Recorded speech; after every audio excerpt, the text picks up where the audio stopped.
Sinematik. Pakai 3 kali aja.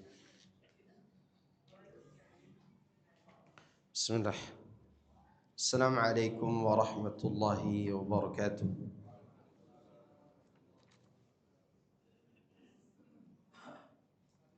Innal hamdalillah nahmaduhu wa nasta'inuhu wa nastaghfiruh wa na'udzu billahi min shururi anfusina wa min sayyiati a'malina. Man yahdihillahu fala mudilla lahu wa man yudlil fala hadiya lahu. Wa asyhadu an la ilaha illallah wahdahu la syarika lah.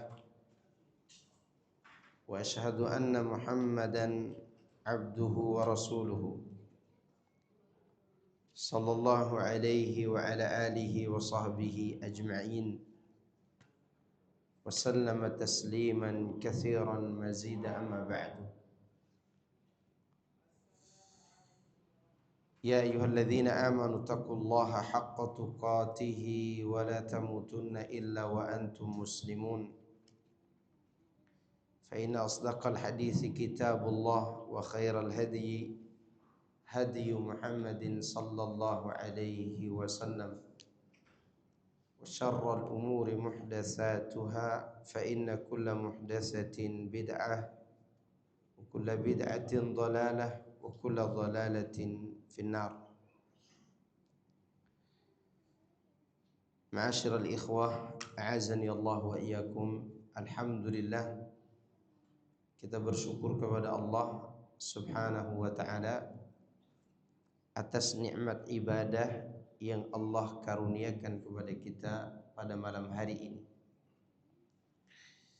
Kemudian kita diberikan kesempatan untuk berkumpul di dalam salah satu rumah dari rumah-rumah Allah untuk membahas dan mengkaji sebagian daripada apa yang kita ketahui dari ajaran Islam. Alhamdulillah, kita telah menyelesaikan bab akidah dari kitab Fawaidul Fawaid. Sekarang kita masuki bab Al-Quran wa tafsiruhu, bab mengenai Al-Quran dan tafsirnya. Perlu diketahui oleh kita bahwa Al-Quran adalah sumber penerang kehidupan. Al-Quran itu ibarat lentera ajaib bagi setiap tempat tanpa disulut api.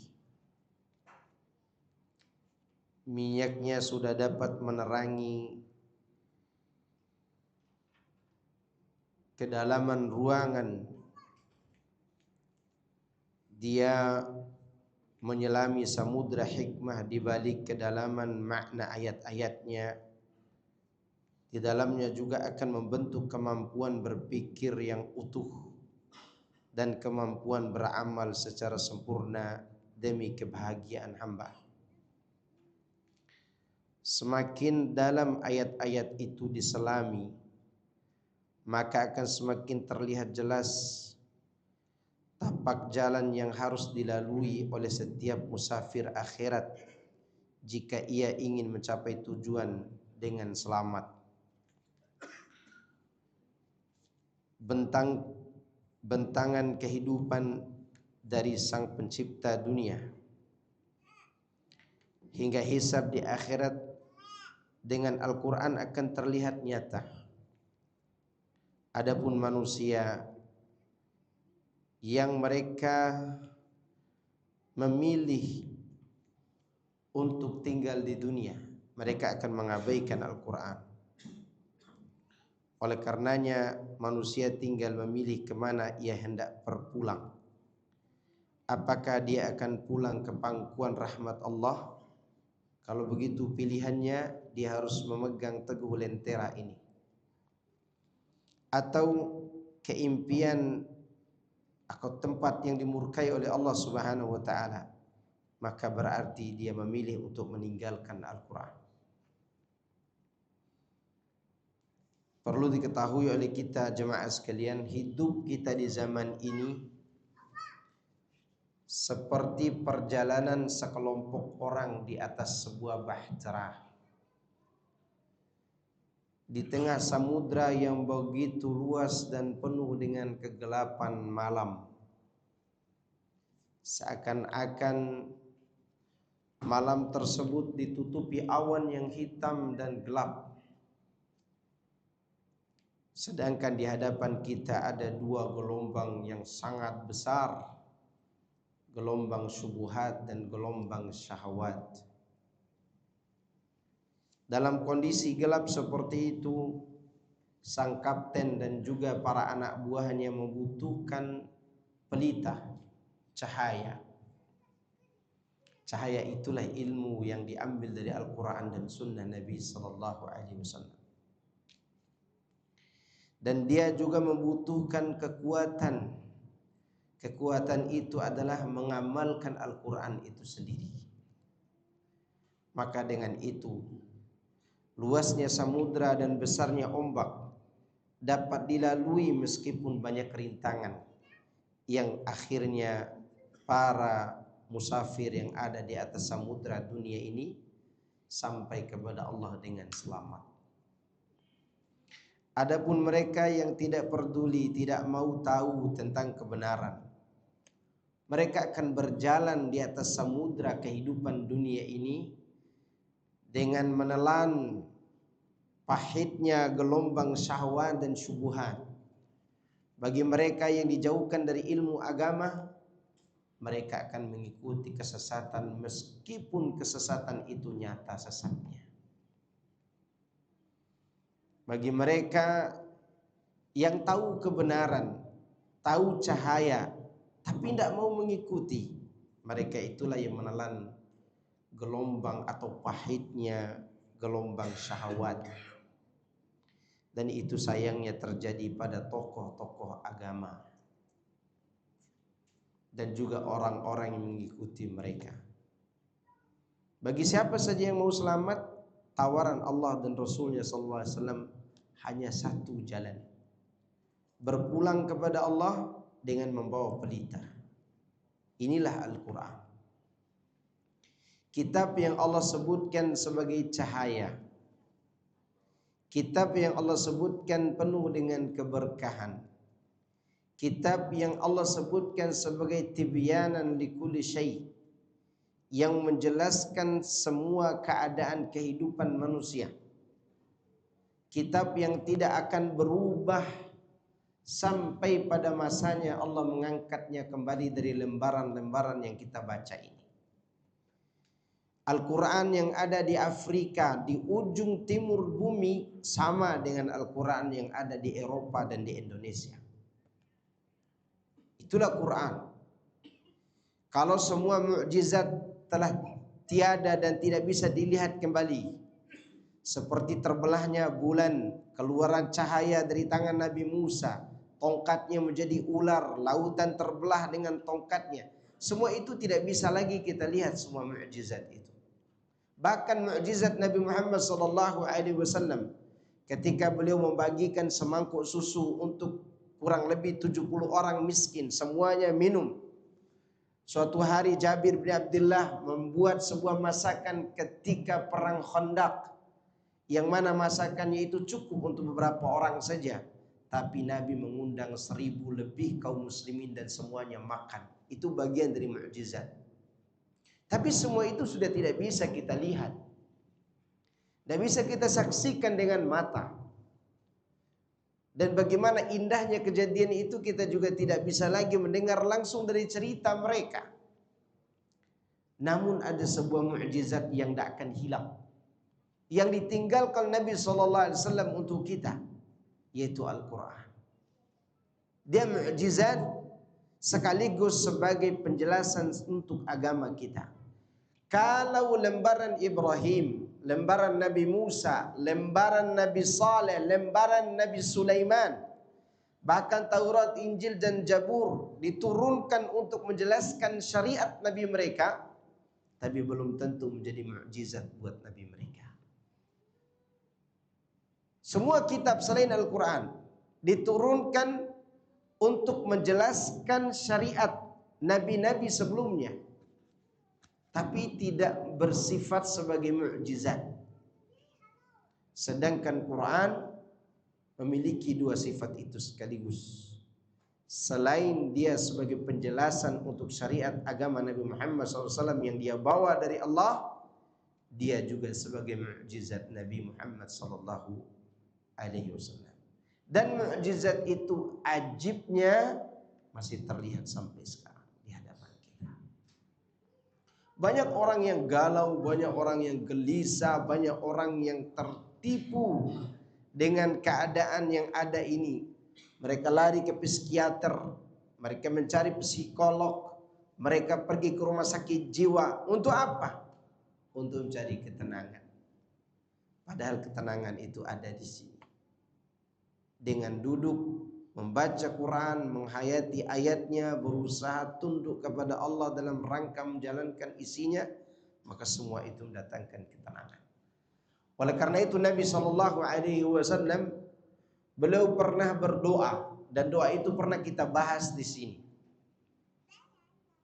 Di antara isi doa beliau itu adalah Allahumma inni abduka ibnu abdika ibnu amatik, nasiyati biyadika, madin fiyya hukmuka, adlun fiyya qada'uka, as'aluka bikulli ismin huwa laka sammayta bihi nafsaka, aw anzaltahu fi kitabika, aw 'allamtahu ahadan min khalqika, aw ista'tharta bihi fi 'ilmil ghaibi 'indaka, an taj'ala al-Qur'ana rabi'a qalbi wa nura sadri wa jalaa'a huzni wa dhahaba hammi wa ghammi. Ya Allah, aku hambamu, anak hamba laki-lakimu dan anak hamba perempuanmu. Ubun-ubunku berada di tanganmu. Hukum yang kau tetapkan telah berlaku atas diriku. Ketentuan yang kau takdirkan telah adil untukku. Aku memohon dengan semua nama yang kau namakan dirimu dengannya, atau yang kau turunkan di dalam kitabmu, atau nama tersebut kau ajarkan kepada salah seorang nabimu, atau nama itu kau rahasiakan pada ilmu gaib yang kau letakkan di sisimu. Jadikan Quran sebagai penyejuk hatiku. Jadikanlah Quran sebagai penyejuk hatiku, penerang dadaku, dan yang menghapus kesedihanku dan kegundah gulanaanku. Lihat bagaimana Nabi mengajarkan kita menjadikan Quran sebagai penyejuk hati dan sebagai cahaya dada. Bumi yang hijau yang Anda lihat saat ini hidup dengan dua sifat, cahaya matahari dan hujan yang turun, dan keduanya dari atas. Sedangkan hati kita yang mati dan galau serta sakit ini cukup satu yang Allah turunkan yang membawa dua sifat sekaligus, cahaya dan kesejukan, yaitu Al-Quran. Kalau hujan dan matahari Allah turunkan pada langit yang kita lihat, sedangkan Quran Allah turunkan dari langit ketujuh yang tidak bisa dicapai oleh mata kita, namun yang dia turunkan bisa dibaca dengan mata ini. Bahkan orang buta sekalipun dia bisa baca di Quran selama dia mau belajar tentangnya. Tidak ada manusia yang lebih tenang di bumi ini kecuali mereka yang senantiasa memuliakan Quran Al-Karim. Saya mau cerita sedikit. Anda pernah berdiri dengan salah seorang perwira polisi. Kami lagi memantau anak santri kami yang sedang hafal Quran, dan polisi ini sedang bawa bantuan. Itu menunjukkan saudara-saudara kita itu masih banyak yang baik. Polisi ini berbicara dengan saya sambil dia menangis. Padahal kami tidak lagi ceramah, kami lagi melihat santri setor Al-Quran datang kepada saya. Ini polisi ini sambil melihat kondisi santri kami, dia menangis terharu, nangis sedih, dan juga ada rasa kebahagiaan dan ketenangan. Apa dia katakan? Ketika saya tanya, Pak, kenapa Bapak menangis? Dia mengatakan, Ustaz, Saya punya sahabat kaya raya dan saya yang menjaga usahanya. Penghasilan dia setiap bulan itu 3 miliar setiap bulan. Tapi selama saya berjalan dengan dia, saya tidak pernah lihat senyuman seperti manisnya senyuman anak-anak yang menghafal Quran tadi. Selesai mereka store, mereka begitu indahnya tersenyum. Senyuman keikhlasan orang-orang yang dekat kepada Allah. Saya tidak pernah lihat sahabat saya itu senyum seperti itu. Bahkan dia sekarang harus bolak-balik Singapura, Indonesia untuk memperbaharui jarum atau selang yang ada di jantungnya, dan dia harus membayar setiap bulannya 1 miliar lebih. Tidak ada ketenangan seperti mereka. Maka saya merasa sedih. Maka saya katakan, kalau Anda mau lebih tenang lagi, duduk di majelis orang-orang yang membahas Al-Quran. Begitulah indahnya kitabullah ini. Yang kita tinggalkan, yang kita cuek, yang sampai Rasulullah SAW mengadu kepada Allah gara-gara kita tinggalkan Al-Quran ini. Sebagaimana Allah sebutkan dalam suratul Furqan ayat ke-30, Rasulullah pernah mengadu kepada Allah. Wa qala ar-rasulu ya rabbi inna qaumi ittakhadhu hadzal qur'ana mahjura. Dan Rasul Muhammad sallallahu alaihi wasallam berkata, ya Allah, sesungguhnya kaumku telah menjadikan Al-Quran sebagai barang yang diabaikan, yang ditinggalkan. Mahjura, diboikot oleh umatku, tidak diperhatikan. Ini adalah keluhan Nabi Muhammad SAW kepada Allah Azza wa Jalla. Dan anak khawatir kita ini akan menjadi orang yang terlapor nanti di hari kiamat karena kita mengabaikan Al-Quran. Dan orang yang mengabaikan Al-Quran itu ada beberapa keadaan. Yang pertama, tidak mau mendengarkan, tidak mau mengimani dan memperhatikan Quran. Ada orang seperti ini, ada. Mereka tidak mau sama sekali mendengarkan ayat-ayat Al-Quran dibacakan. Mereka adalah orang-orang yang sekelas dengan Al-Walid bin Mughirah, Abu Lahab, Abu Jahal. Mereka tidak mau dengar. Mereka tutup telinga mereka. Mereka sumbat dengan tangan mereka. Ini bentuk mengabaikan Al-Quran. Bahkan tidak mau belajar. Tidak mau belajar Al-Quran.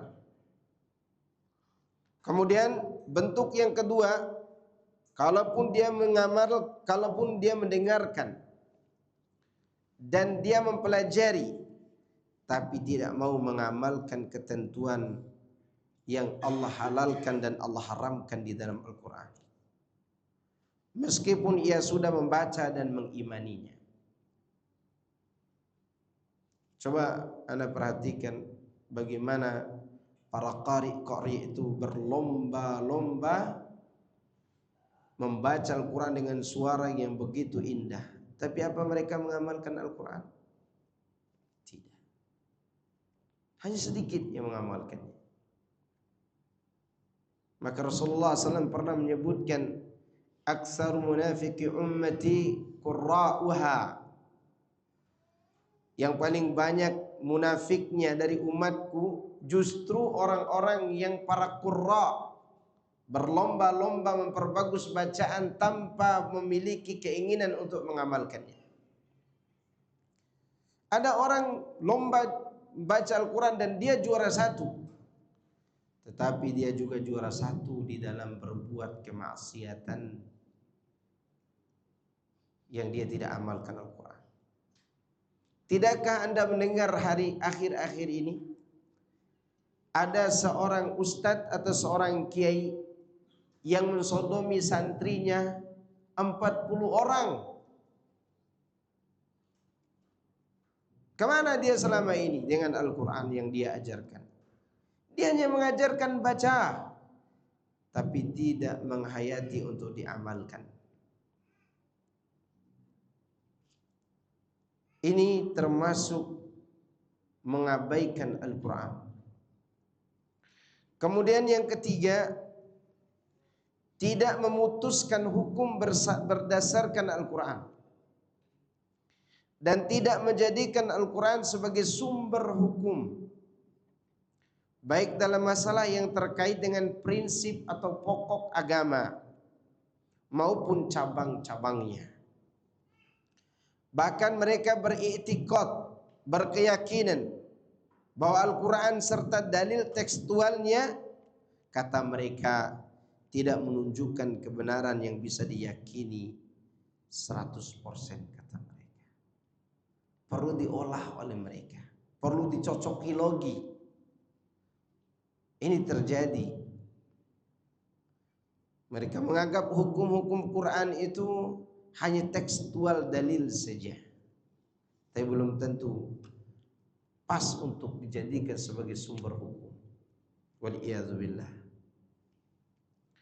Kemudian yang keempat, tidak menghayati atau mentadaburi, memahami serta mengetahui maksud pernyataan-pernyataan yang diungkapkan dalam Al-Quran.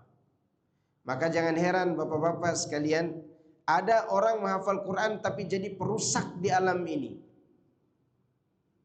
karena mereka tidak bisa menghayati Quran dengan baik. Siapa mereka? Mereka lah para teroris yang Nabi SAW katakan, yaqra'una al-Quran la yujawiru anaqirahum, la yujawizu anaqirahum. Mereka baca Quran tapi tidak sampai ke rongkongan mereka. Padahal Allah Subhanahu wa taala mengatakan, kitabun anzalnahu ilaika mubarakun liyadabbaru ayatihi wa liyatadzakkara ulul albab. Ini adalah kitab yang penuh dengan keberkahan yang kami turunkan kepadamu agar mereka mentadaburi ayat-ayatnya, dan agar orang-orang yang lurus akalnya mengambil pelajaran darinya. Makanya orang yang bisa mengambil pelajaran dari Al-Quran, orang-orang yang berusaha memperbaiki akalnya agar mereka lurus memahaminya. Mereka yang berusaha tadaburi ayat-ayat Al-Quran, sebagaimana Allah sebutkan di akhir-akhir surat Al-Haqqah, wa innahu latadhkiratul lil muttaqin. Sesungguhnya Quran itu hanya menjadi pelajaran bagi mereka yang bertakwa. Lihat para teroris, hafal Quran, iya, tapi mereka membuat kerusakan, darah ditumpahkan, melakukan teror di mana-mana, mengkafirkan setiap orang yang tidak sepemahaman dengan mereka. Mereka hafal Quran, iya, tapi sekali lagi, la yujawizu anaqirahum, kata Nabi, tidak sampai ke kerongkongan mereka. Berarti mereka juga mengabaikan Quran, yaitu tidak mau menghayati dan mentadaburinya dengan benar sesuai dengan apa yang dipahami oleh para sahabat Nabi sallallahu alaihi wasallam. Maka orang-orang yang tidak menghayati dan tadabburi Al-Quran, ancamannya hatinya digembok mati hatinya. Allah mengatakan dalam surat Muhammad, afala yatadabbaruna al-Quran am ala qulubin aqfaluha. Tidakkah mereka menghayati ayat-ayat Al-Quran atau hati yang sudah digembok mati? Digembok mati oleh waliyadzubillah. Orang kalau hatinya sudah digembok mati, meskipun kebenaran di depannya jelas sejelas matahari di siang bolong, dia tidak akan pernah mau mengikutinya, kecuali dia segera mencabut diri darinya, mencabut diri, meminta kepada Allah agar Allah membuka pintu hatinya yang telah digembok tadi. Sebagaimana perkataan seorang Majusi kepada Hasan al-Basri. Hasan al-Basri punya tetangga pemuda Majusi. Qadarullah, pemuda ini sakit dan sebentar lagi meninggal dunia. dikunjungi oleh Hasan al-Basri dan dia duduk bersamanya. Kata Hasan al-Basri, bukankah kau sudah tahu Islam agama yang benar? Bukan agama yang engkau anut sekarang menyembah api, Majusi. Kemudian Majusi ini mengatakan, betul wahai imam, Islam agama yang benar. Tetapi betapa sulitnya hati ini menerimanya karena dia sudah digembok mati, kata Majusi. Tolong mintakan kepada Allah agar Allah membuka gembok ini. Kuncinya ada di atas. Maka Hasan Basri berdoa dengan penuh kekhusyuan, meminta kepada Allah agar Allah memberi orang ini hidayah. Seketika Majusi ini mengatakan, ya imam, asyhadu an la ilaha illallah wa asyhadu anna Muhammadur Rasulullah. Setelah itu dia meninggal dunia. Begitulah gambaran hati kita yang jauh dari tadabbur Al-Quran. Tidak mau menghayati ayat-ayatnya. Antum tahu kenapa orang-orang Yahudi yang tahu kebenaran itu bisa kafir? Jawabannya, karena terlalu lama waktu mereka meninggalkan tadabbur Taurat. Sehingga Taurat saja mereka tidak hargai, begitu datang Quran yang jelas ini, mereka tinggalkan juga. Apa kata Allah? وَلَا يَكُونُ كَالَّذِينَ أُوتُوا الْكِتَابَ مِنْ قَبْلِ فَطَالَ عَلَيْهِمُ الْأَمَدُ فَقَسَتْ قُلُوبُهُمْ وَكَثِيرٌ مِنْهُمْ فَاسِقُونَ. Jangan sampai orang yang beriman itu menjadi seperti orang-orang yang diberi kitab sebelumnya. Waktu mereka meninggalkan kitab itu begitu lama, hati mereka mengeras menjadi batu, mereka banyak menjadi fasik. Dan ini terjadi. Dan itu pun terjadi pada kaum muslimin yang tidak mau mentadaburi dan menghayati Al-Quran. Ini poin yang keempat. Cara orang mengabaikan Al-Quran, tidak mau mentadaburinya.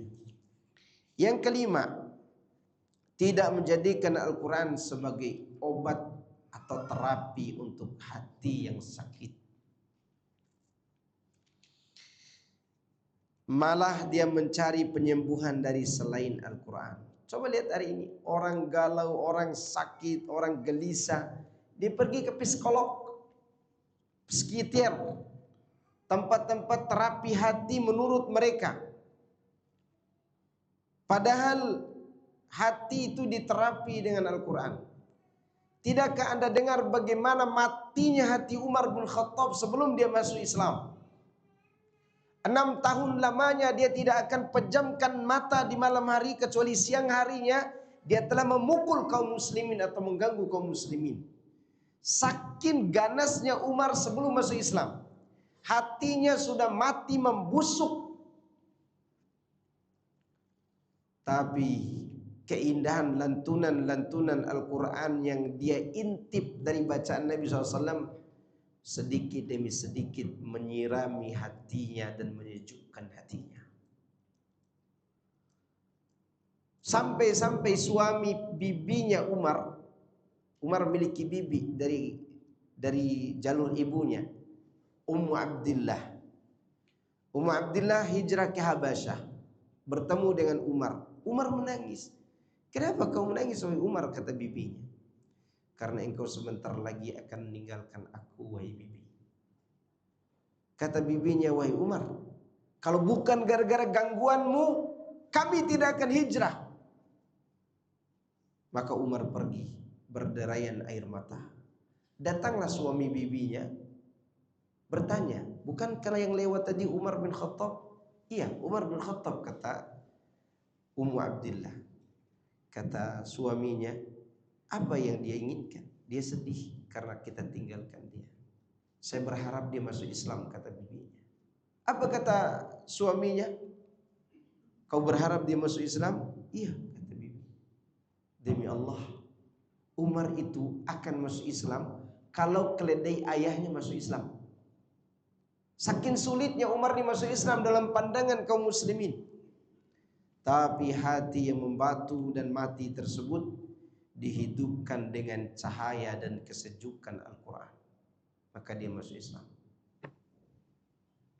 Maka kalau mau menghidupkan hati orang-orang yang galau, beritahukan kepadanya, Anda belajar Al-Quran. Belajar Quran, selami isinya, tadabburi ayatnya, pahami apa yang Allah beritahukan, jalankan hak Allah dan hak manusia yang dijelaskan di dalamnya, Anda akan tenang hidup.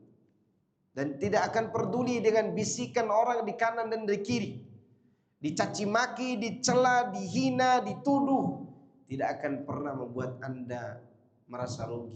Kenapa? Karena Anda telah meraih keuntungan yang lebih daripada itu, yaitu Anda merasakan ketenangan dengan obat yang mujarab ini, yaitu Al-Quranul Karim. Ada di dunia ini yang sehebat Al-Quran? Gak ada.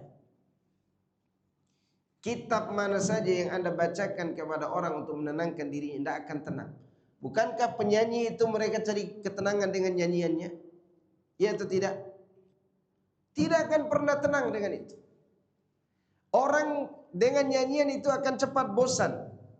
Coba Anda nyanyi bujangan 5 kali sehari di hadapan orang, apa kata orang? Ah, itu aja yang dinyanyikan. Sekarang Anda sholat 5 waktu bersama imam. Imam begitu takbir Allahu Akbar, imam membaca Al-Quran, Alhamdulillahi Rabbil Alamin. Ada di belakang mengatakan, wah itu aja yang dibaca oleh imam. Ada yang berkata begitu? Tidak usah Anda berkata begitu. Timbul pertanyaan pun tidak akan ada. Kenapa? Karena Anda tidak merasa Al-Quran itu tidak membosankan. Itu naluri, itu keindahan hati kita di saat mendengar suratul Fatihah. Nggak ada satupun orang mengatakan ketika imam baca suratul Fatihah mengatakan, nggak ada yang lain imam. Nggak ada. Itu menunjukkan Quran tidak membosankan. Dia menenangkan hati orang yang mencintainya. Dan kita tidak tahu apa yang akan terjadi dengan diri kita seandainya ayat-ayat ini hari ini diangkat semua oleh Allah dan kita belum menghafalnya, atau Allah cabut dari dada-dada kita Al-Quran itu. Bagaimana perasaan hati kita gelap kehidupan dunia ini. Maka oleh karena itu, jadikan Quran ini sebagai penyejuk hati kita dan obat. Wa nunazzilu minal Qur'ani ma huwa shifaa'un wa rahmatul lil mu'minin. Kami turunkan dari Al-Quran yang ada di dalamnya adalah obat terapi dan sebagai rahmat bagi kaum mukminin. Bahkan para sahabat pernah meruqyah orang kafir dengan apa? Al-Quran. Cerita para sahabat meminta dijamu oleh suatu kabilah. Kabilah itu tidak mau menjamunya. Lalu tiba-tiba kepala sukunya disengat suatu binatang yang menyengat. Mereka meminta, adakah di antara kalian yang bisa meruqyah? Para sahabat itu mengatakan ada, tapi dengan imbalan diberikan hadiah ini dan itu anak kambing atau kambing.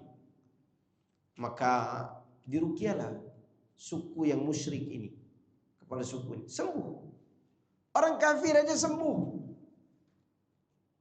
Tinggal kita orang beriman menguatkan hati dan iman kita kepada kebenaran Al-Quran ini. Maka inilah terapi yang mujarab, obat yang luar biasa. Maka jangan sampai kita meninggalkannya, tidak menjadikannya sebagai obat dalam kehidupan kita atau penyembuh. Bahkan Al-Quran juga bisa menyembuhkan sakit fisik atas izin Allah Subhanahu wa ta'ala. Tahun 2018 antara itu saya pernah diceritakan seorang yang belajar dengan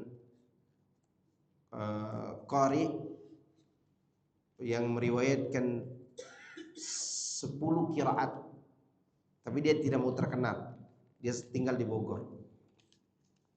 Dia mengajarkan orang tidak mau terlalu terkenal. Bahkan mungkin tidak ada di media sosial. Orang ini terlalu menikmati, subhanallah, nikmat luar biasa dia nikmati Quran. Dasarnya waktu dia umur Ya namanya anak SMA gitu. Ngelantur, ngilur, jauh dari Allah, tidak sholat. Tapi dia sedih, bapaknya sakit. Dokter tidak sanggup lagi mengurusnya. Berbaring saja ayahnya di tempat itu. Tidak bisa bergerak. Tapi dia baca di medsos bahwa obat yang paling mujarab adalah Quran. Dia ini tidak bisa baca Quran. Apa yang dia lakukan? Dia belajar Iqra dari musola ke musola sampai dia bisa baca Iqra 6. Tahu sendiri orang baca Iqra 6 kalau baca Quran terbata-bata. Dan dia paksakan baca Quran setiap hari dengan cara dia usapkan setiap bacaan itu di tubuh ayahnya. Dia berharap Allah sembuhkan ayahnya dengan Quran itu. Dan ini cerita salah seorang muridnya kepada saya. Maka terus dia baca setiap hari, tapi bacaannya berantakan. 2 tahun lamanya dia baca Quran untuk mengobati ayahnya. Ayahnya sembuh, dia hafal 30 juz. Ayahnya sembuh, dia hafal Quran 30 juz, tapi bacaannya tidak sesuai dengan tajwid. Apa yang terjadi? Selesai sekolah, dia putuskan mau belajar Quran dengan serius. Dia paksakan diri pergi ke Saudi. Ya, dia masuk salah satu tempat kuliah di Saudi dan mengambil kursus Al-Quran. Dan ini di Mekah dia kuliah. Begitu dia dites 30 juz hafalannya mungkin, tetapi berantakan tajwidnya. Akhirnya ditanya oleh dosennya, kok bisa Anda menghafal 30 juz tapi berantakan tajwidnya? Akhirnya dia cerita pengalamannya. Gara-gara pengalaman itulah dia diterima. Yang kemudian dia memiliki qiraah sab'ah bahkan 10. Qiraah 10. Kalau salah masih hidup di Bogor. Dan anak dicerita oleh muridnya, salah satu yang belajar kepada beliau. Ya. Begitulah keindahan Quran. Tapi kita mengabaikannya. Waliyadzubillah. Banyak orang yang beralasan, Ustaz, Quran itu tidak relevan dengan zaman ini. Kata siapa? Ustaz, orang mengamalkan Quran itu ketinggalan zaman. Kata siapa? Justru orang yang meninggalkan Quran, dia ketinggalan zaman. Contoh para wanita. Sebelum datang Islam, wanita jahiliyah berpakaian atau tidak? Tidak berpakaian, mereka telanjang. Artinya mereka tidak menutup aurat. Justru Quran yang membawa sesuatu yang baru untuk memuliakan wanita. Dengan apa? Disuruh berjilbab. Anda katakan berjilbab itu kampungan? Enggak. Orang yang tidak berjilbab yang kampungan. Ala jahiliyah. Pernah dengar orang-orang jahiliyah menutup auratnya seperti wanita yang ada setelah turunnya ayat-ayat jilbab? Ada. Tidak ketinggalan zaman orang yang berjilbab karena dia mengamalkan Quran. Maka sekali lagi Al-Quran adalah pedoman yang terbaik dalam kehidupan anak manusia. Cahaya, pelita kehidupan, bahkan ruh kehidupan. Orang meninggalkan Quran berarti dia adalah kuburan yang berjalan untuk bangkai yang ada di dalam hatinya.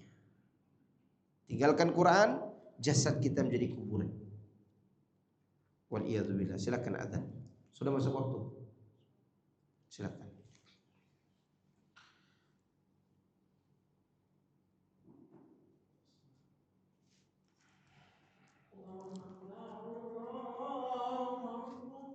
Allah. Allah.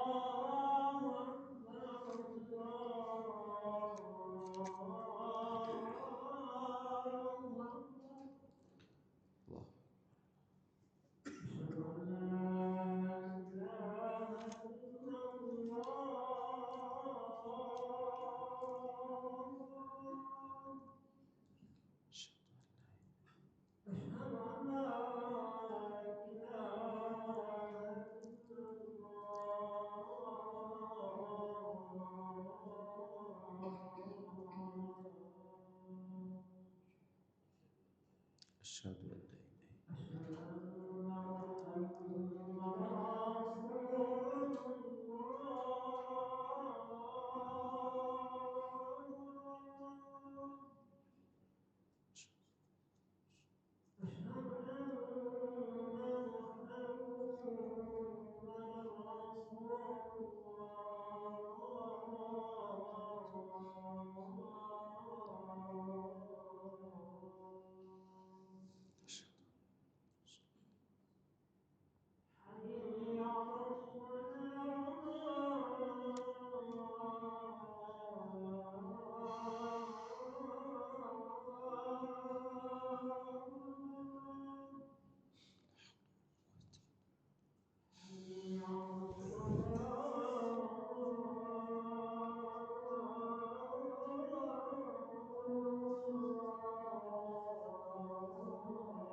Alhamdulillah wa sallallahu wasallam ala nabiyina Muhammadin wa alihi wa sahbihi ajma'in amma ba'd. Kita lanjutkan sedikit mengenai keadaan orang-orang yang meragukan Al-Quran.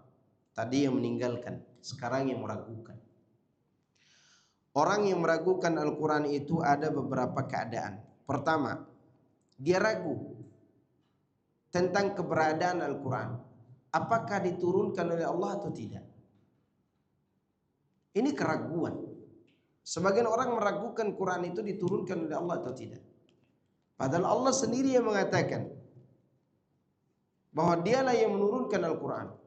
Tanzilun min Rabbil Alamin. Orang-orang kafir meragukan Quran ini, apakah dia syair atau dia perkataan seorang dukun. Wa ma huwa biqauli syair qalilan ma tu'minun wala biqauli kahin qalilan ma tadhakkarun. Tanzilun min Rabbil Alamin. Quran itu bukanlah perkataan seorang penyair.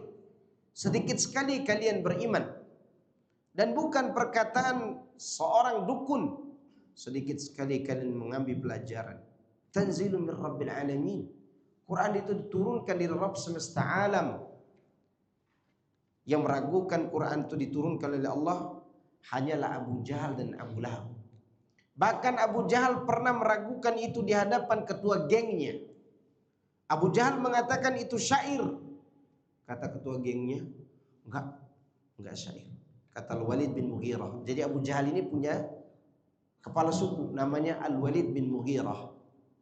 Abu Jahal mengungkapkan kepada Al-Walid bin Mughirah, dua-duanya kafir, musyrik, musuh Nabi SAW. Tapi keduanya berselisih. Kata Abu Jahal, Quran yang dibaca Muhammad itu syair. Kata Al-Walid bin Mughirah, tidak. Aku ini penyair. Tidak ada yang bagus syairnya di Arab, di Mekah ini melebihi syairku, kata Walid bin Mughirah. Yang dibaca Muhammad itu bukan syair. Mungkin perkataan dukun dibantah oleh Allah. Dia diturunkan oleh Allah, bukan perkataan seorang penyair. Namun ada orang yang meragukan kalau itu diturunkan dari Allah. Yang kedua, keadaan orang yang meragukan Al-Quran. Mereka ragu siapa sebenarnya yang mengatakan kalimat-kalimat Al-Quran itu.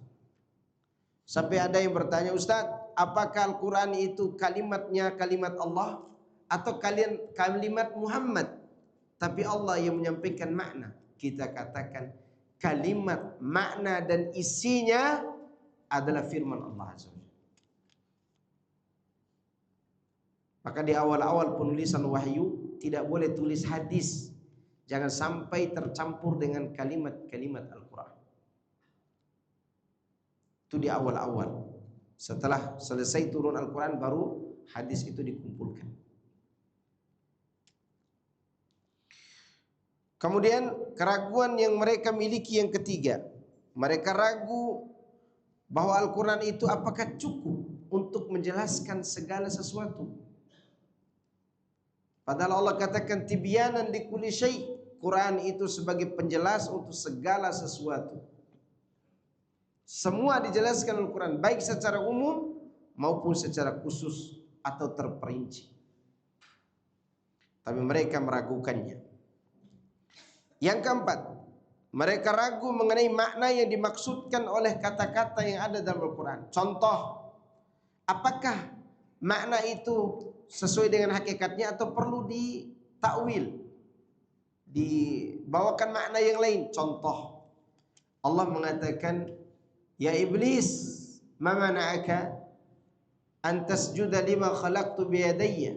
Iblis, apa yang menghalangi engkau dari sujud kepada yang kuciptakan dengan kedua tanganku?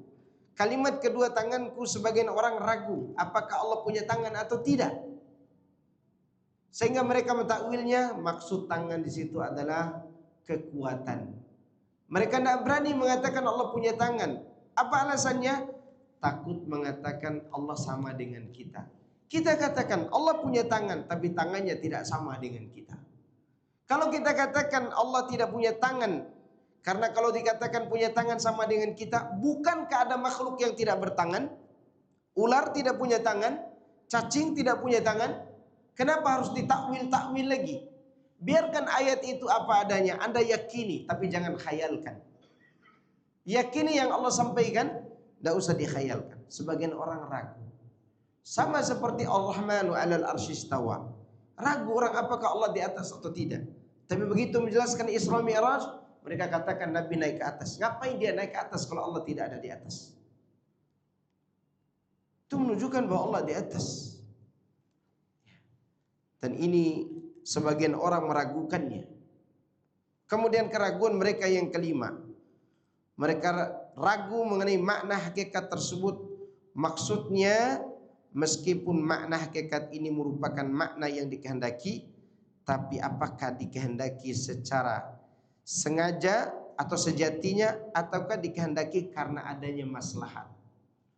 Enggak, Allah tidak menghendaki karena adanya maslahat, tapi Allah menghendaki secara hakiki. Dan itu yang sebenarnya seperti kita contohkan tadi. Itu Allah punya tangan seperti dia kabarkan sendiri. Allah beristiwa di atas arsy. Bukan kita yang mengatakan itu, tapi Allah.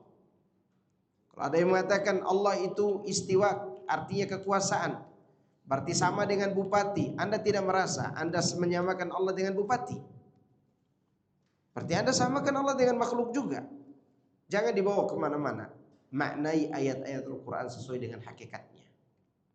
Apalagi berkaitan dengan Allah subhanahu wa ta'ala. Karena tidak bisa diterawang oleh akal dan pikiran, maka zat Allah itu hanya diimani dengan hati sesuai dengan kabar yang dia kabarkan atau apa yang dikabarkan oleh Rasulullah SAW. Maka inilah bentuk orang yang menolak Al-Quran.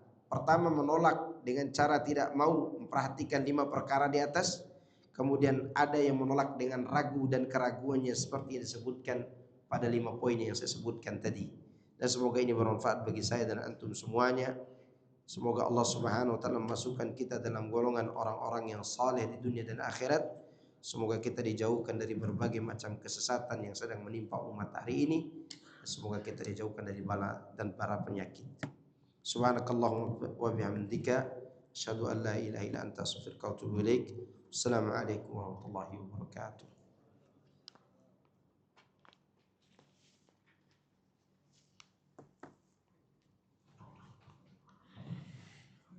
Coba.